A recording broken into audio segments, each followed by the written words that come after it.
Welcome everyone to the Student Affairs, Care Support and Partnership presentation. I am Sharon Bond, the Director of New Student and Family Programs, and I'm happy that you can join us today.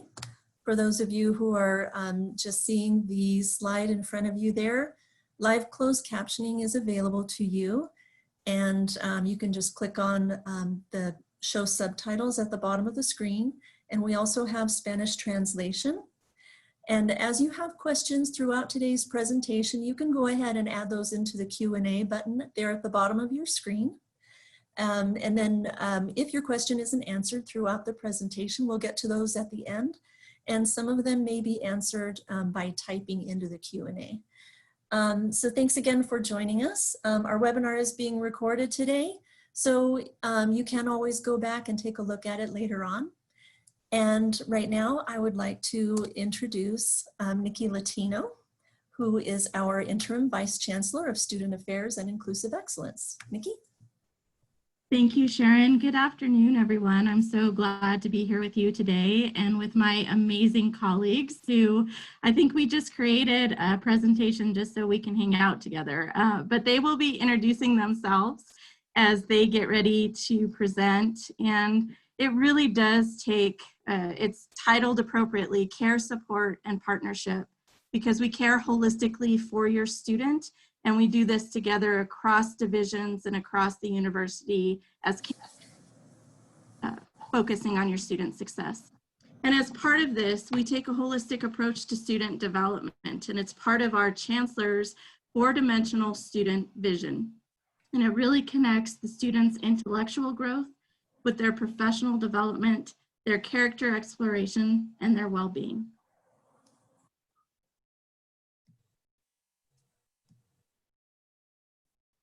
When we think about character exploration, it's such an important part of our students' development and their experience.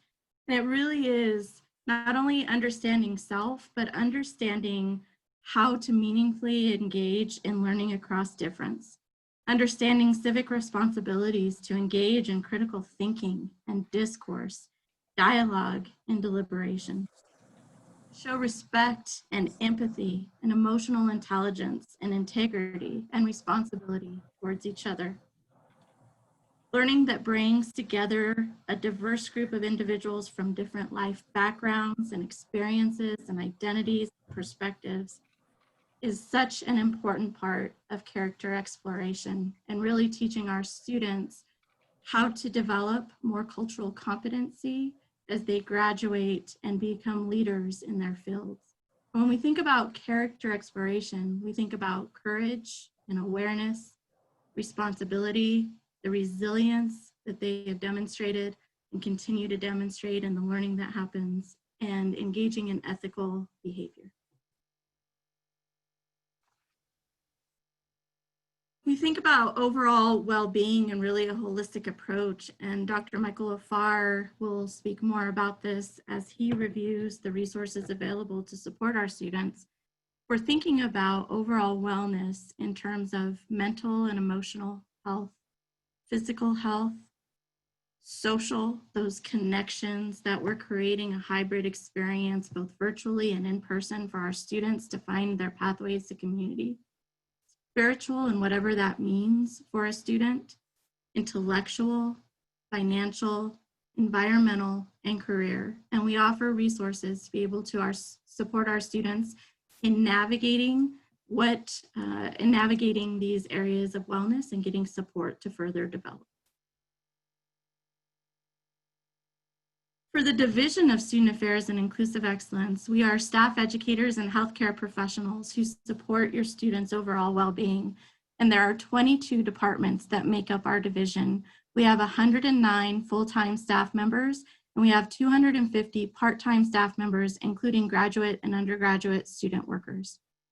So the departments that make up our division are Access and Transitions, Budget and Operations, our Business Analysts and Coordinators, Community Commons, our Cultural Center and Spiritual Life, so cultural and spiritual life, and we have a cultural center, Disability Services Program, Fraternity and Sorority Life, Health and Counseling Center, and that includes administration, medical, counseling, health promotion, our Center for Advocacy, Prevention, and Empowerment, and our collegiate recovery community, housing and residential education, inclusion and equity education, our learning effectiveness program, our new student and family programs, our Office of Student Engagement, our Office of Student Outreach and Support, our Office of Student Rights and Responsibilities, and Veteran Services.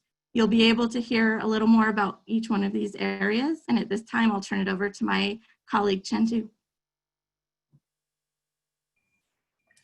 Good afternoon, everybody. My name is Chendu Jayachandran, and I serve as the Director of the Cultural Center of Spiritual Life. My preferred pronouns are he, him, his. And I'm incredibly honored to welcome all of you and your students to the University of Denver and the Denver, Colorado region, which was originally inhabited by the Arapaho and Cheyenne tribes. And certainly I invite all of you to take a little bit of time to learn a little bit more about the history and the legacy of the Arapaho and the Cheyenne tribes. A part of that commitment is reflected in the Cultural Center working closely with the Native American Community Liaison, Stevie Lee, to support our Indigenous students on our campus, and also to do some education about these communities in the Denver region. Additionally, the Cultural Center also supports various identity-based student organizations. We advocate for their learning and for their overall well-being.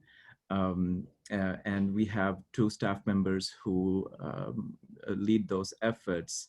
The Excelling Leaders Institute is a very student-run program that envelops all of our incoming students in this community of care and learning, where they learn about leadership, identity development, growth, and we make sure to connect them with mentors from alums to students who are currently in at our community. The LGBTQ+ services provide support for these communities. We have a Pride Lounge that creates a space for them where they can be in community. And then the spiritual life component pulls together various faith traditions in a continuing dialogue on interfaith practices and how we can all grow in our spirituality. We bring in community partners from various faith traditions to support these services. So welcome to the Denver community. We are incredibly honored that you chose to join us and send your students here. So thank you. Thank you, Chendu. Our access and transitions area really has various cohort experiences for our first generation students. We have our 1Gen U. We have Daniels Fund students who are part of these various communities. We have our Denver Promise students. We have a cohort for our students majoring in science, technology, engineering, and mathematics, and it's called eSTEM, Equity in Science, Technology, Engineering, and Mathematics. We have support for our DACA and undocumented students, and we have a program that's been around the university for 30 years with many alumni involved with it called our Volunteers in Partnership program. Our students have an opportunity to be in cohorts with getting to know their peers, academic workshops, wellness workshops, community involvement on campus. And currently they are in a pre-orientation program, but that gives you a holistic look at our access and transitions cohort experience for our first generation students. I'd like to introduce my colleague Erica to take on the next slide. Thank you, Nikki, very much. My name is Erica Hollis, and I am the Interim Executive Director of Equal Opportunity and Title IX here at the University of Denver. As you've already heard in our presentation, DU is absolutely committed to the ideals of diversity, equity, and inclusion. And my office is charged with ensuring that that happens. The Office of Equal Opportunity and Title IX is a 5-person office that is charged with ensuring that every student, staff, and faculty member has an equal opportunity to experience DU. In addition, we investigate any complaints of discrimination, harassment, or gender violence that might occur at DU. What we investigate are those claims of discrimination or harassment that is based on a protected class. And a protected class is considered things like race, religion, creed, ethnicity, gender, gender identity, sexual orientation, or gender or sex. So how can you talk to us if you or your student have a concern? Reach out to Title IX, that's Title IX at du.edu, and we will respond to you as soon as possible. In the alternative, there is also a way to report concerns on the EO and Title IX website, where there's a button where you can press report an incident, and we will respond to you within 24 hours. Welcome again to the University of Denver. We're so happy to have you here. I'm now going to turn it over to Dennis Becker, our registrar. Thank you. I am Dennis Becker. I'm the registrar at the University of Denver. The Office of the Registrar handles a variety of functions: registration, student records, grading, transfer credit, privacy, and complementing our students, our colleagues in student affairs, we administer veterans benefits. Today, I'm going to talk a little bit about student privacy at DU. Our student privacy practices are mainly governed by a federal law called the Family Education Rights and Privacy Act, or FERPA. I believe you've received a link to DU's privacy information for parents and families, and you can email our office if you haven't, and I'll provide a link in just a moment. It's easy to, well, I can provide that now. It's easy to find on the registrar's webpage at du.edu/registrar. And then on the left-hand side, you can click Privacy in FERPA. The Family Education Rights and Privacy Act is the principal law that governs privacy of education records. The main point I guess I'll share today is that students' rights, privacy rights, transfer from the parent to the student when the student enters college. So now, instead of being the person that has the rights, parents are third parties, I'm afraid. Higher education institutions generally communicate academic information such as grades to the students and not parents. So while you may pay the bills, the grades belong to the student. So we understand that you're anxious to know about your students' progress at DU. The best way to understand this is for you to communicate with your students directly. We encourage students to share grades and other information with parents. Students can provide a release, however, for us to share information with parents and others. They can do that online using the same portal where they register. DU personnel can see this release to understand what we may share with parents. So we encourage you to talk to your student and ask them to fill out a release so that faculty and our offices can discuss your students' issues with you. Students should not share their logon information with anyone, including their parents. I'll say a quick word about registration before I go. Please remember your students have a great deal of flexibility in creating great schedules. They may not always get their first choice in all classes, but they will always get schedules that move them along in their chosen degrees. And students will be able to make schedule adjustments this week. And I'll be happy to answer any questions at the end.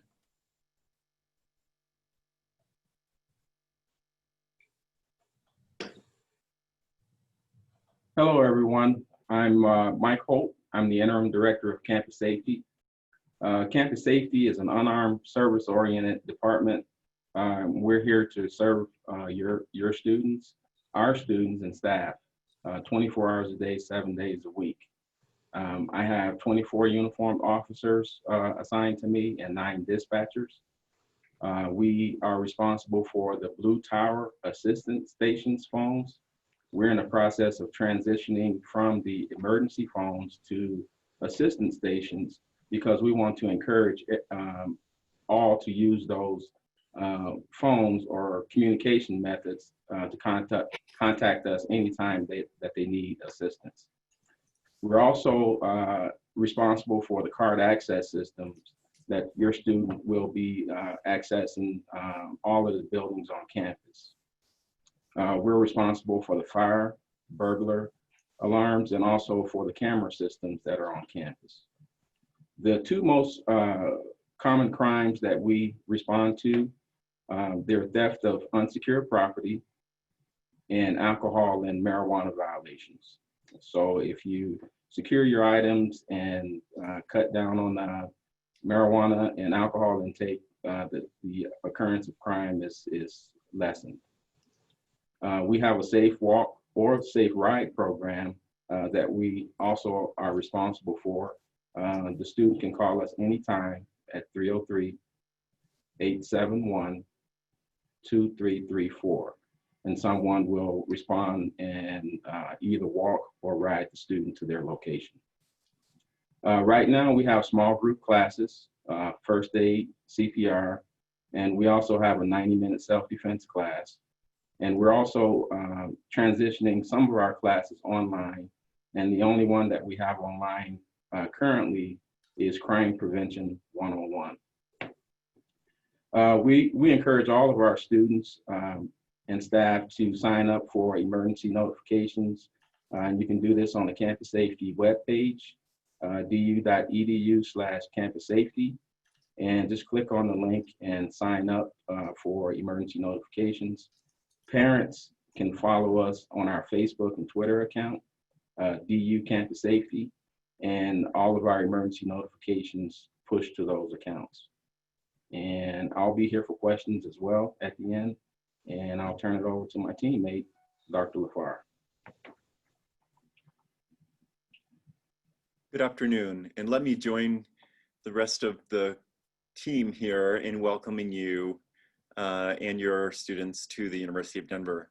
My name is Dr. Michael LaFar. I'm an interim vice chancellor and also serve as one of the folks in charge of health and well-being. As Dr. Latino said early on, I think we approach health and well-being in a very integrated way. We have, as an example of that, we have a social worker who works in medical services. We really see the mind and the body connected. So we have some of the services that we provide in the HCC is what we call the Health and Counseling Center. We have an integrated health service, very much like your primary care services available to you, which is available to students. We provide counseling, both individual and group. Obviously now during the COVID time, much of the counseling services are available through Zoom. Our health promotion team is a team of professionals who work from a public health perspective. So they work on real prevention initiatives. The Center for Advocacy, Prevention, and Empowerment, or CAPE, is our group that works for doing advocacy around issues of gender violence. And the last area that I will quickly touch upon here is the collegiate recovery community, and that's available to our students who are in recovery. It's been in our third year, and the program is really thriving. Telemental health services are available to all students through Morneau Chappelle, and I can certainly, our website will have a lot of information about that. That's provided at no additional charge. We're here to help your students in their taking care of their minds and their bodies and help them to be successful during their career. Thank you and welcome. Next, I'd like to introduce my friend and colleague, Dr. Tanette Lutke. I got to upgrade. Hi, my name is Tanette Lutke, and I'm the Director of Academic Advising. I get to lead some colleagues in academic advising that support all undergraduate students, specifically with a focus on undeclared students. So woo-woo for the undeclared students, we're here for you. And then for all students, we're also here for you. I like to think of our office as the interpreters of academic policy. So we have a bulletin. And Dennis Becker's team helps with that putting together that bulletin. But sometimes things can be, written in college speak, not necessarily in a way that a student would understand it. And so academic advisors are available to provide clarity around those academic policies. And then we also help with graduation. Sometimes that can get confusing, as there's quite a few things that you need to do in order to prepare for graduation. We also help with academic coaching. And so this is a proactive way for students to get support with time management, thinking about the fact that students are coming into a quarter system, which moves fast. We also help with study skills. So as students may be adjusting to online coursework, what does that mean? How does that look for them and the way that they learn? We're also available to help with goal setting. We have very ambitious students, and they want to do a lot in a little amount of time. And so helping them prioritize and then create action steps to get them to their goals. So that's my office. And then we also have tutoring on campus. If you didn't know, we have 3 tutoring centers. The Math Center for those students that are currently taking calculus, pre-calculus, our engineers, our business students, there is support. And then Writing Center, the Writing Center provides consultations for helping students, from formulating their ideas into creating their outline, into understanding what the faculty member is feedback that they're giving them on their projects. So the Writing Center is available, and then Science and Engineering Center also is available to help students with those first and second year biology, chemistry, physics courses. Please let your student know that we are available if they need any support around their academics, where to go. There's so many resources. You can easily become overwhelmed. advising@du.edu. Oh, and our next presenter is, I do believe. It's going to be me. I want to talk about, yeah, thank you, Tanette. One of the other really important community care and support aspects that we do is we create a residential community here for our students so that they can get to know one another and build these lifelong relationships that are so important. We know that particularly during a pandemic, the need for our students to connect with each other and connect with faculty is very, very important. So the residential education and community offices are really work to be sure that our students are integrated and have a really holistic approach to engaging in their life outside of the classroom. We certainly work within this office within spirit and traditions. What does it mean to be a part of this DU community? We also have robust student programming, clubs, organizations. We want folks to be able to get involved and connected. Fraternity sorority life is an important part of DU's experience. And we also work with student government and do have leadership development programs. We want people to continue to develop and foster those parts of themselves. So we look at this from on a continuum in a really integrated way.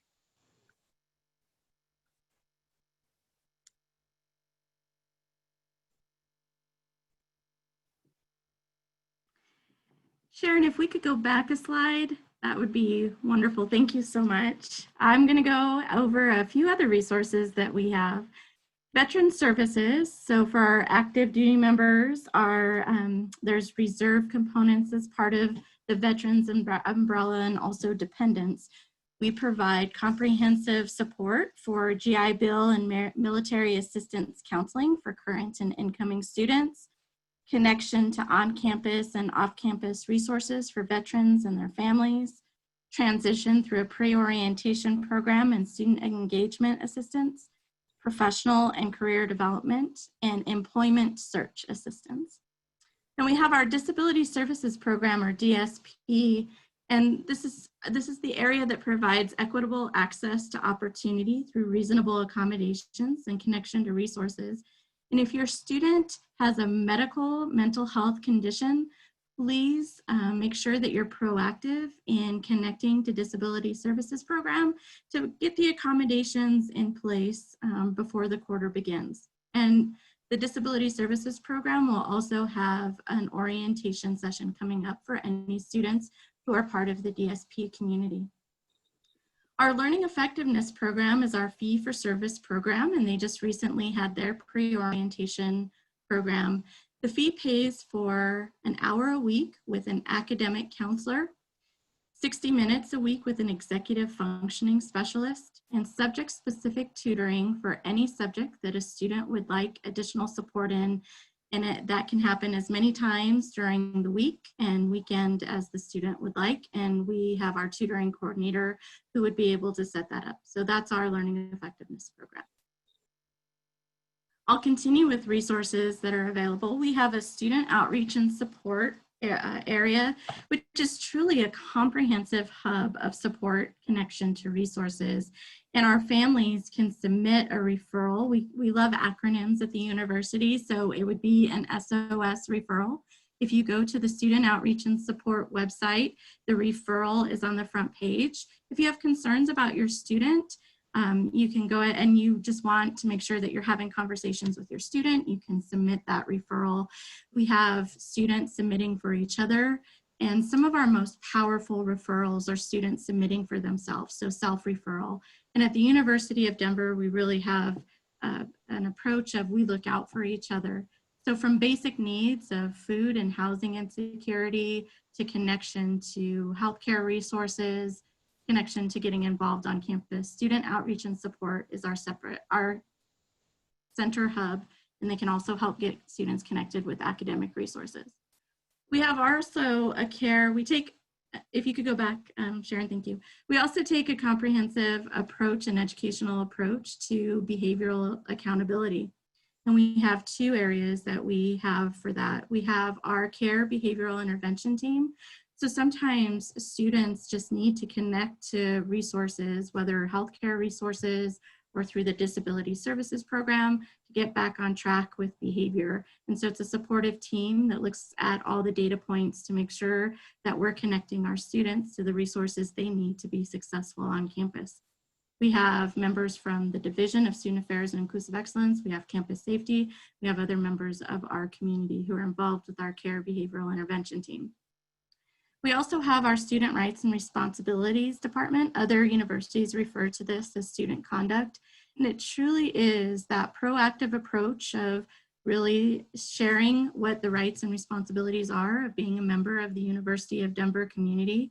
We have our honor code that is published. We have our values of respect, integrity, and responsibility that we educate our students on. And then we have the policies and the expectations clearly outlined for our students of what we expect for behavior. We know that we make mistakes and there's lapse in decision making, which is why there's also an educational approach and what we call outcomes.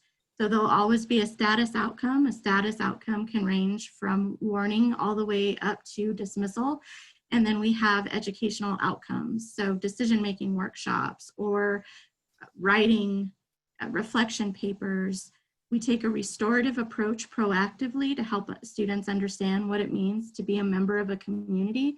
And when you make a mistake that causes harm, how you restore that, how you engage in conversations individually to really build those conflict resolution skills and come at it with empathy and with that care and compassion. And also we have something called restorative justice, that if a student's case falls under that umbrella, it's an opportunity for the student to engage with the community about repairing harm with the decision that they've made. But it's about that transparency, about students' rights, responsibilities, how to repair harm, and the consequences for behavior under that educational approach.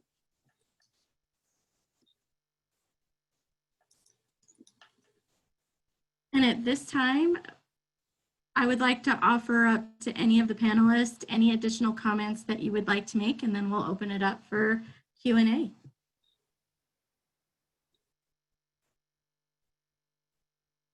Okay, we'll go ahead and get started on Q&A.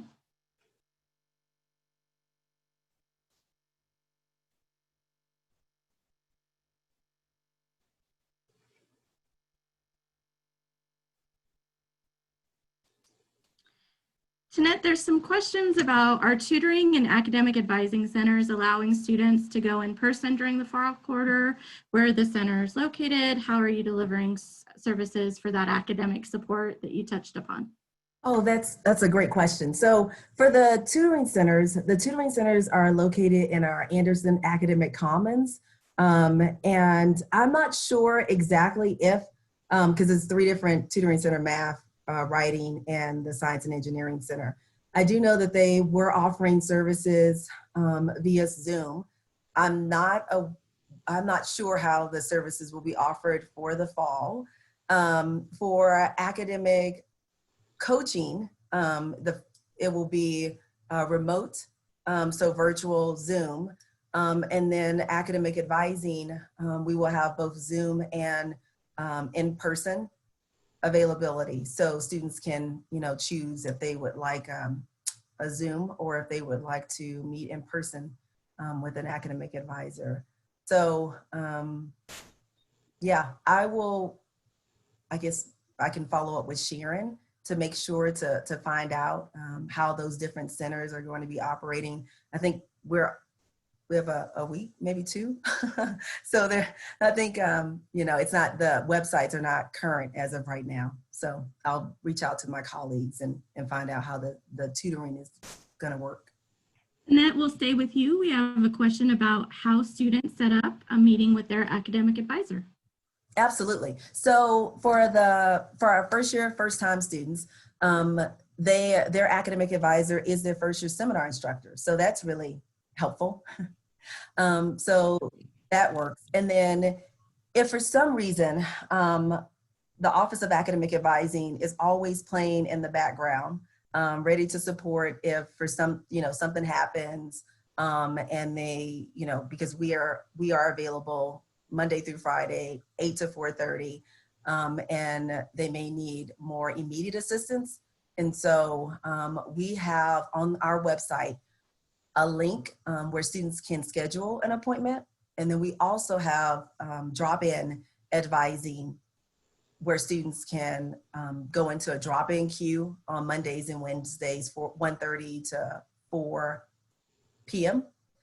So that's how we provide the advising. And then for any transfer students that are not first time students, they have major or faculty advisors, and we have a list on our website that has their contact information. So like if you're philosophy or economics or psychology, each department, some have 1 advisors or 3 advisors or however it is, but we have that information so that they can connect with their academic advisor.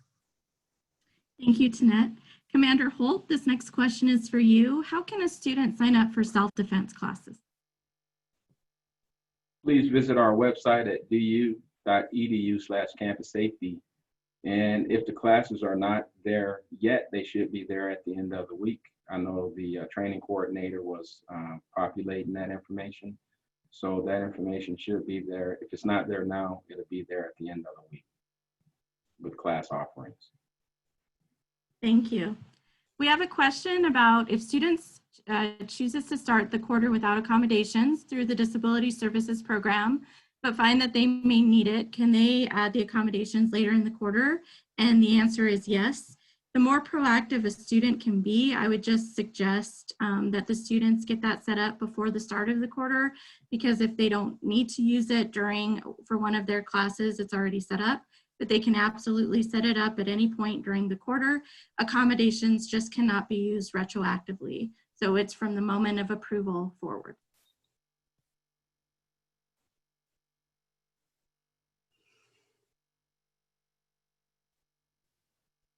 Sharon, any other questions that you would like to Actually, ask? I did see one. Yeah, there is one here in the chat that I think would be useful for others that are on the call today.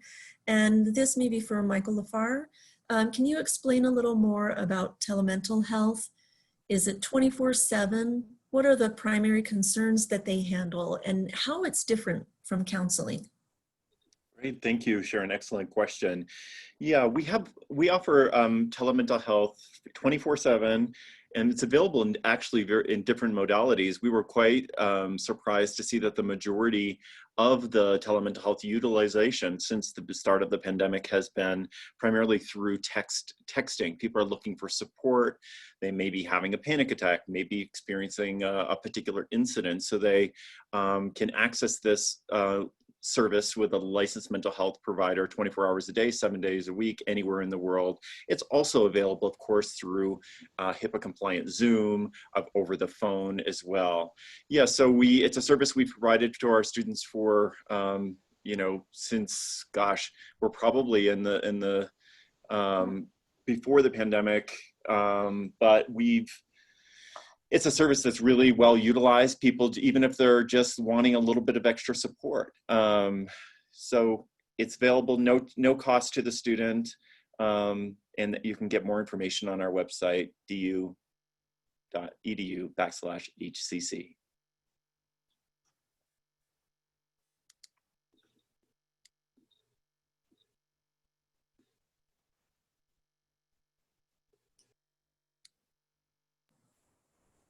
Thanks, Michael. I did see another question that actually came up in the chat, and I'm not sure. I think maybe this would be a good thing for others on the call to hear as well.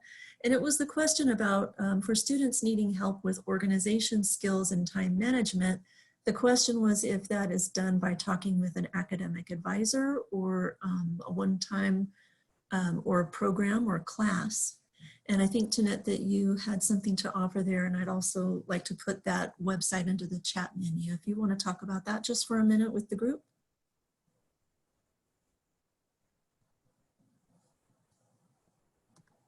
Sorry, I'm looking at the chat. I'm being distracted. Okay, yeah, I did see that question. That's a great question. And so academic coaching the question was it ongoing or if it was just a one-time session, and it could be both. So students could meet with an academic coach, and then they could, you know, figure out kind of what their plan is, have an action plan and move forward, and then they feel good, they're great. And then some other students, it may be longer because they just have several goals and they're creating multiple action steps, and they're coming back to have more accountability and as they move forward in their goals.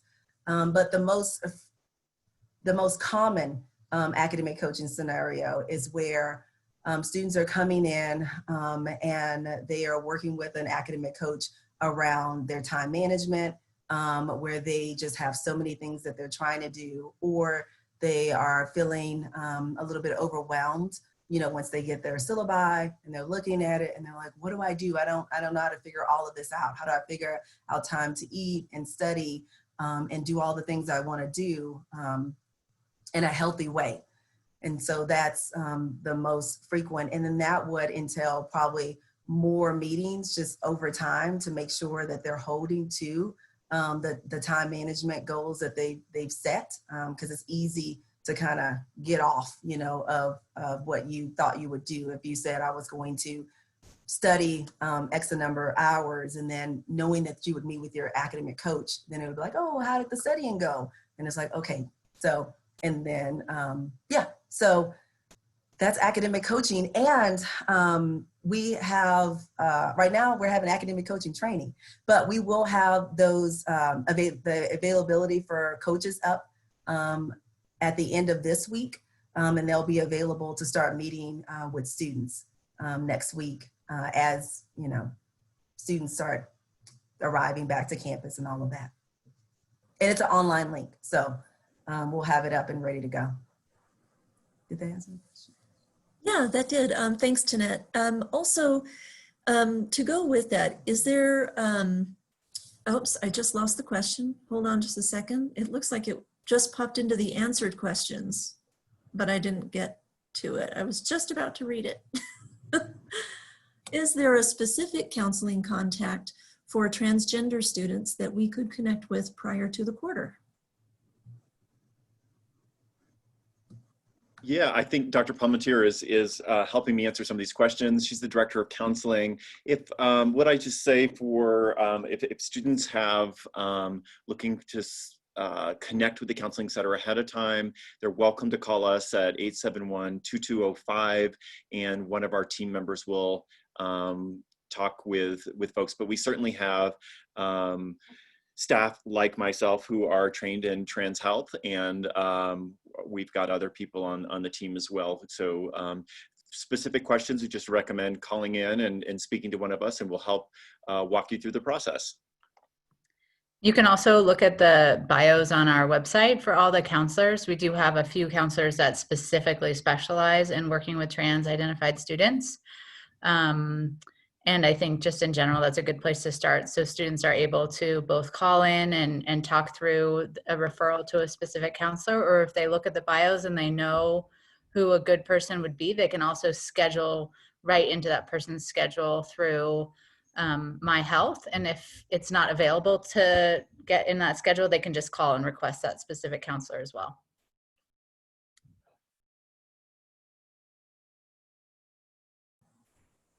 Here's one more that just came up.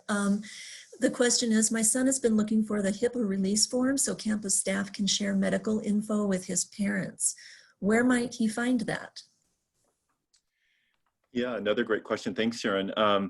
We don't have a global HIPA release, so that, in other words, there's not a release that one signs for all sort of medical issues. It is based on a particular sort of issue. So, but let me have you all rest assured, if there's emergencies, we always are in contact with families and guardians because we want folks to know what's happening.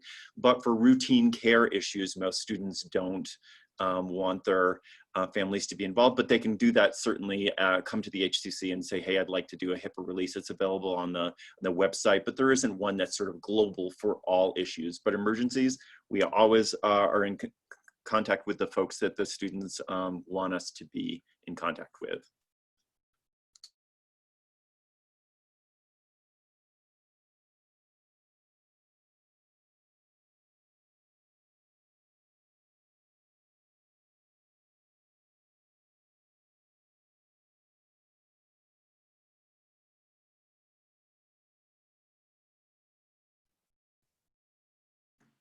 It looks like we're starting to wind down on the questions coming into the Q&A.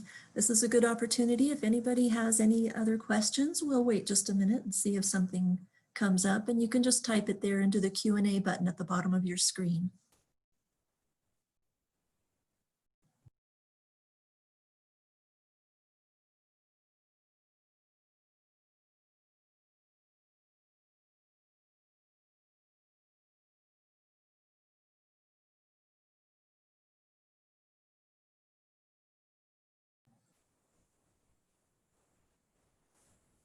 Okay, here's a question that popped in. When do I pick up my ID card?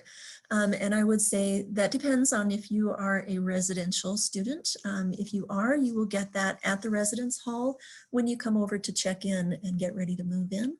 If you are a commuter student, then you will be picking that up on an on-campus location.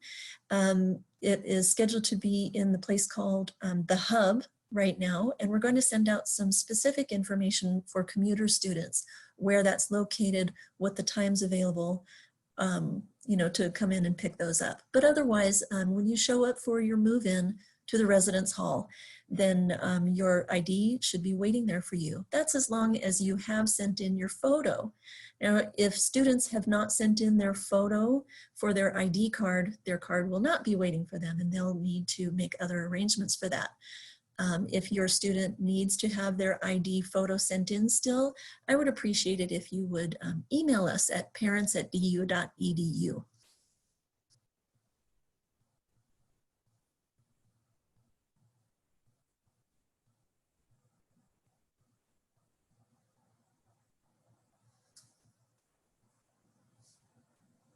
Okay, we have one question here. Thank you so much for joining us, and I'm grateful to all of my wonderful colleagues on the panel. Thank you for joining us, and thank you all so very much. We look forward to seeing many of you next week. And again, welcome to the University of Denver. And we hope you have a wonderful rest of your day. Thank you so much. We actually have a couple of questions here that I could go ahead and address really quick before we sign off for the day. We've got another 9 minutes or so. Have mailing addresses been posted for residence hall students? They are posted on the housing website, www.du.edu/housing. And you can look at the building addresses on there. Make sure you have your student's room number when you send any mail. The residence halls are not accepting mail until the 8th of September. And can we unload outside of Demond on move-in day? There will be a move-in process. As you are pulling up in the vehicle, you will see some volunteers out there to help you find the correct spaces to unload and give you directions on how to check in. So I just wanted to get those in there real quick for everybody so that you could hear those answers. And I think that is it for the rest of our questions. Thank you once again, everybody, for joining us today. And I think that that is, yep, that's the end of our questions that have come in. So everybody have a really good day. Thanks for joining us.